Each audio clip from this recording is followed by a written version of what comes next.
হেফাজতে ইসলাম বাংলাদেশ পরিষ্কার বলতে চায়, এক আগ্রাসী শক্তিকে তাড়িয়ে দেওয়ার জন্য লড়াই করেছি, আর এক আগ্রাসী শক্তির কোলে উঠবার জন্য বিপ্লবের সময় আমাদের সন্তানরা আজকে যেভাবে গণহত্যার শিকার হয়েছেন, তখন এই মানবাধিকার কমিশন কোথায় গিয়েছে?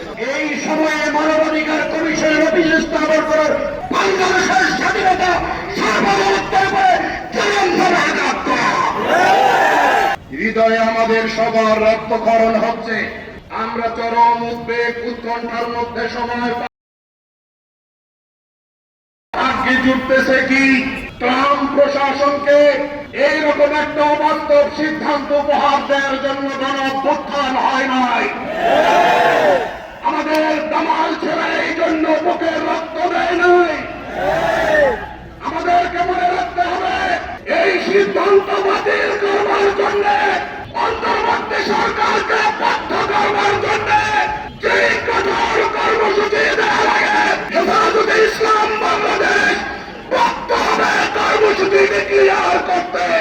আমি পরিষ্কার জিজ্ঞেস করতে চাই, অন্তর্বর্তী সরকারের কাছে প্রশ্ন রাখতে চাই, দক্ষিণ এশিয়ার 8টি দেশ বাংলাদেশ, ভারত, পাকিস্তান, নেপাল, ভুটান, শ্রীলঙ্কা, মালদ্বীপ, আফগানিস্তান কোন একটা দেশও এই জাতিসংঘের মানবাধিকার হাই কমিশনের কার্যালয় নাই। কেন পাকিস্তানের সঙ্গে আপনাদের এত বন্ধুত্বপূর্ণ সম্পর্ক পাকিস্তানে বলেন নাই? 140 কোটি জনসংখ্যার দেশ ভারতে মুসলিম সংখ্যালঘু নির্যাতন কোন পর্যায়ে আছে? মুসলমানদের উপর অত্যাচারের স্টিম রোলার চলছে, কাশ্মীরের জনতার উপরে অবিরত অত্যাচার চলছে, সেখানে কেন মানবাধিকার কমিশনের কার্যালয় নাই? আমার জাতিসংঘের সর্বোচ্চ সিনেটর 5 সদস্যের একটা সদস্য হলো চীন। চীনের ওই ঘরে মুসলমানদের উপরে বর্বরতা চলছে, চীনের এই কার্যালয় নাই। সুতরাং আমরা জানি সকলের চোখ পড়েছে। হেফাজতে ইসলাম বাংলাদেশ পরিষ্কার বলতে চায়, আগ্রাসনের বিরুদ্ধে এক আগ্রাসী শক্তিকে তাড়িয়ে দেওয়ার জন্য লড়াই করেছি, আর এক আগ্রাসী শক্তির কোলে উঠবার জন্য সুতরাং এই আগ্রাসন আধিপত্যবাদের বিরুদ্ধে হেফাজত লড়বে।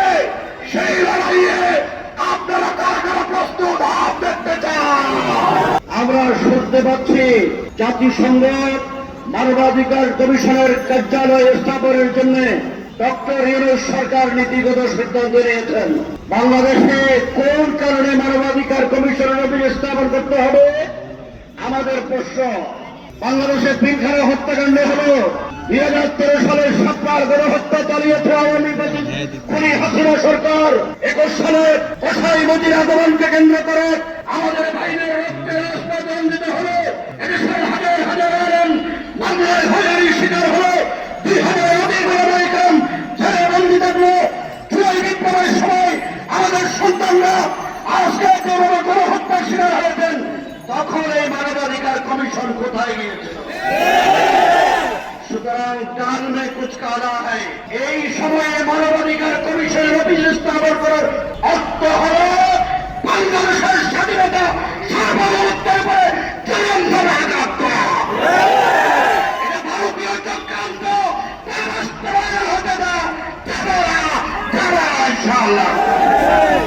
আমরা লক্ষ্য করছি একজন সমকামী দুঃখে নিয়োগ দেওয়ার চক্রান্ত চলছে।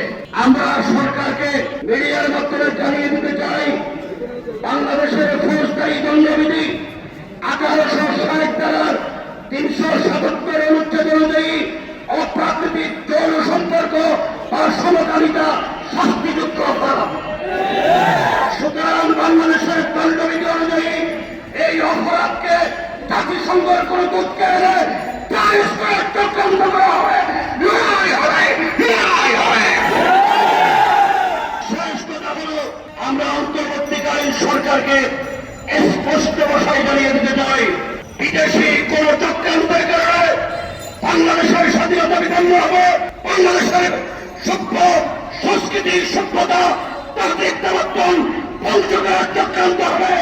অতীতে কেন আন্দোলন সংগ্রামের মাধ্যমে তা প্রতিহত করেছে। সকল চক্রান্ত ইউরোপ সরকার ব্যয় করে তাদের বিরুদ্ধে আমাদের প্রতিরোধের দুর্গ করে তুলতে হবে। হেফাজত আছে, হেফাজত মানে থাকবে। যে কোনো চক্রান্ত মোকাবেলা করার জন্য কর্মসূচি ঘোষণা করা হয়। এই কর্মসূচি পালন করার জন্য প্রাণ মাল কোরবান করে কারা কারা প্রস্তুত।